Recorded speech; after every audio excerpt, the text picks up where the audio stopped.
I just got back from the beach, and in my maple syrup jar, I gathered sunset water from the ocean. It's a beautiful sunset tonight, and I'm just putting some water in my cup. I'm going to paint Leonard Cohen.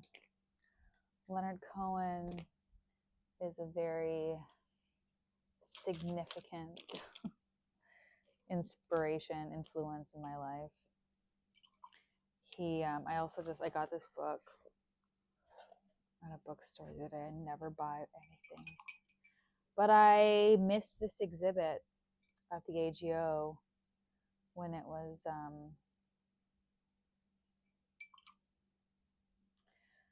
up in Toronto. I missed it, so I was like, you know what? It's a sign for me to have this book because he's just so inspiring. What's cool about this book is like an archive of all of his like personal artist effects.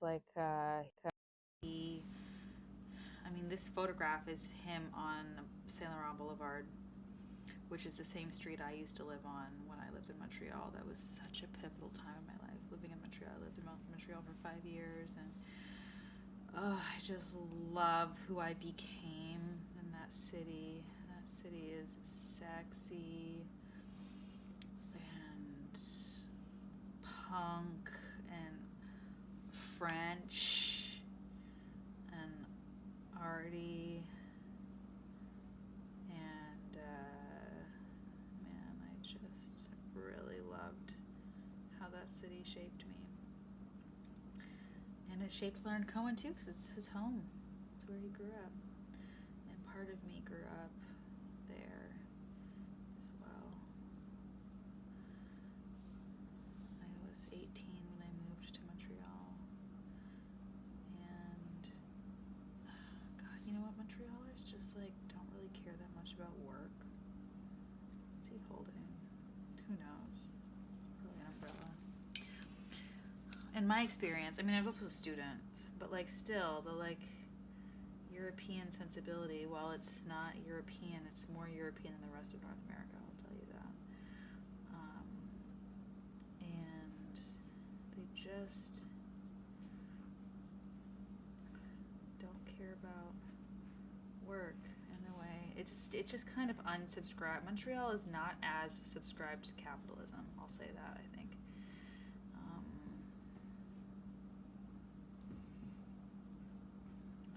I don't know. I was studying literature, Russian literature.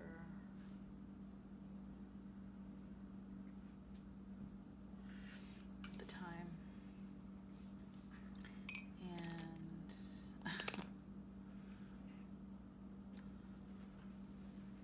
yeah, Russian literature was pretty miserable, but it's okay. That is okay. Anyway, Leonard Cohen. Wait, when I'm writing, I have to focus, otherwise I'll make a spelling mistake.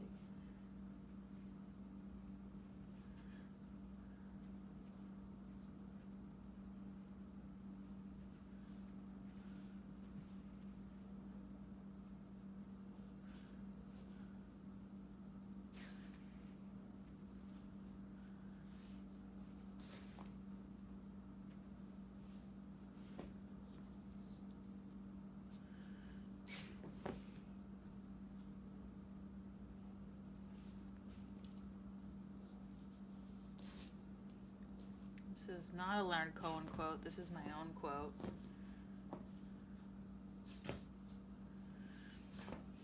But one of my favorite. Hold on, wait. Let's just not.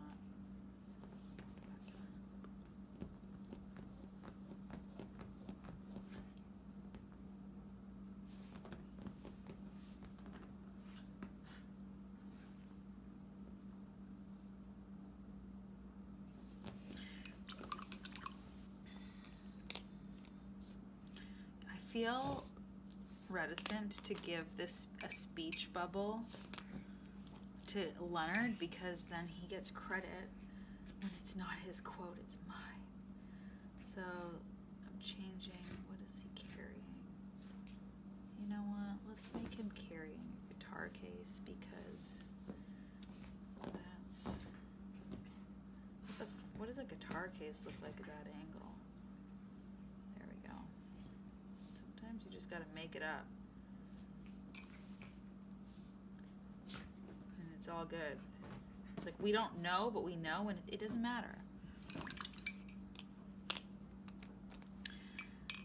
Maybe it's me. Maybe it's my future little self.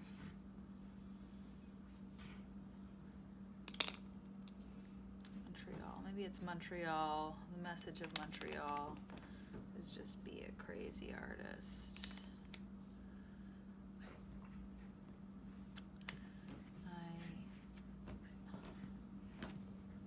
I think one of the coolest, one of the hardest, our gifts are also our curses, right? Or blessings are our lessons, etc., etc.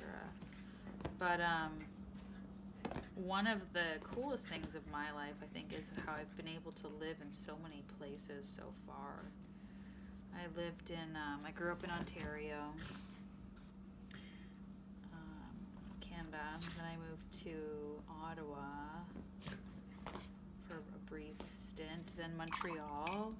Then I moved to Bangkok and Thailand. God, I love this bunch of cowboy boots in the window. I'm so here for that. Let's just draw some cowboy boots.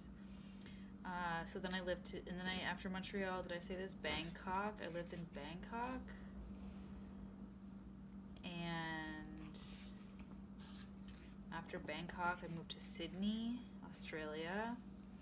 Then after Sydney, Australia, I lived in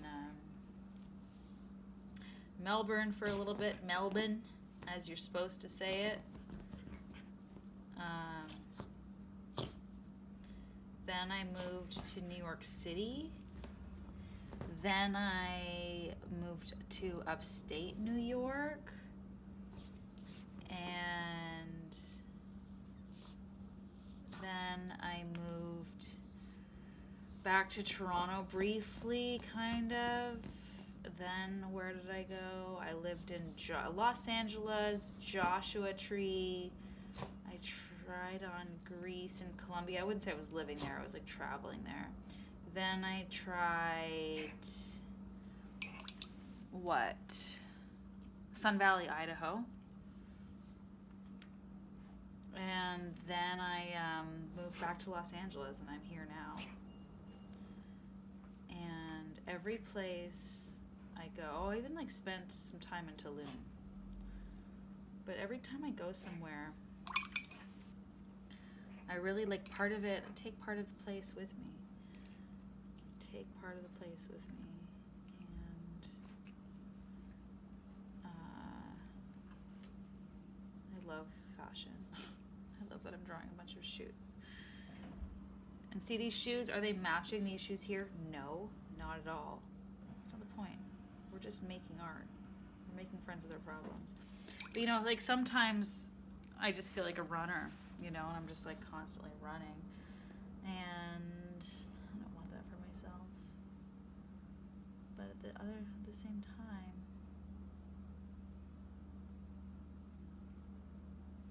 I'm yearning, searching. I have questions. I want to see the world. And you know what else is true? I was having this conversation with my dad recently. I found out, he's like, did you know that we're also Dutch? And I was like, I did not know that we had Dutch ancestry. And he said, yeah, because my family, like my paternal side of my family, we seem to have traveled. So it's very murky, like where we're actually from, whatever that even means anymore, you know?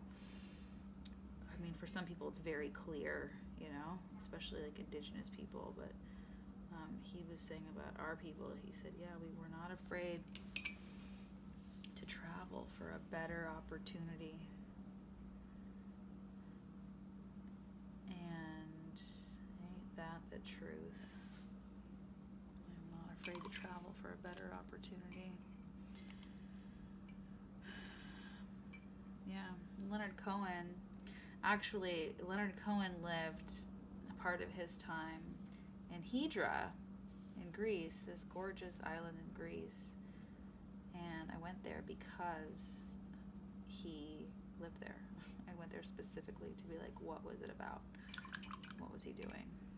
And turns out he was probably doing a bunch of drugs and sleeping with beautiful women, because that is what Greece was about, I think, at the time in Hydra. That was not my experience, and hey, I could be wrong, but I'm quite researched on Leonard Cohen, and like pretty sure that's what he was doing. And it kind of inspired me, because he was not really concerned with like, I think, their relentless pursuit of like being at the top. He was just like, he said, he was like, regardless of where you appear in the charts, an artist continues to do their work. And that really relates to me, because like when I first started really sharing my work as an artist, it was very hot. It was sexy and on the pulse, and people wanted to talk about it, and I got a lot of attention for it. And then I started exploring like unsexy topics like divorce and illness, and it just like didn't quite hit the same way, and I had to deal with that ego death of like, am I still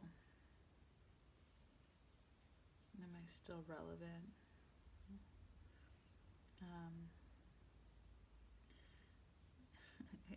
Do I still matter if I'm not sexy anymore? And so anyway, that happened. I went through that. Sure did. And what? And Leonard Cohen, he made all of his art. He painted. He wrote all these poems, and he got into music later because he saw Bob Dylan playing music, and he was like, Bob Dylan can't really sing, but he's got something to say, and he's having a lot of success. And so he started to pursue music as a way to express himself, and that's where he found so much success. And like, was he a great singer? No. Was that the point? No. Part of me feels like I need to like all the men are allowed to be kind of okay singers and not and brilliant songwriters. Are there women like that? I'm gonna find out. Maybe it's me. I just wrote a new song, actually. I channeled a song. Want to hear it? I just channeled a song. I don't know. I just channeled this song. Under the cherry tree, you were made for me. I became a flame for you. Underground, I feel it too. The sky is red, the sky is blue. Jesus Christ, I feel for you. A wonderland and a coup. Anyway, that's my new song. That's my new song.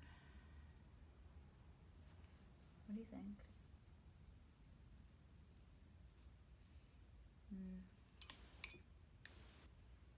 I don't really want to do too much to his face. Just give him some shadow.